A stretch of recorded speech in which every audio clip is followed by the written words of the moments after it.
Pero ako dako pud kay kog pasalamat sa imuha kay nag-mature ko sa atong relationship, and sa mga nahitabo karon mahimo ni nga lesson sa ako, and sa mga nakadungog ani mahimo ning lesson pud sa ila.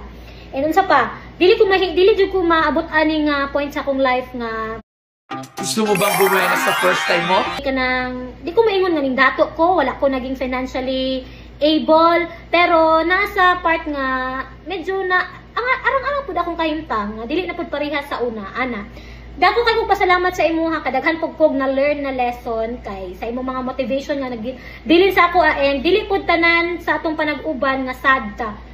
Na happy pud ko, as in happy samot na sa natay baby, sa isa sa pinakanindot nga nahitabo sa ako ang kinabuhi.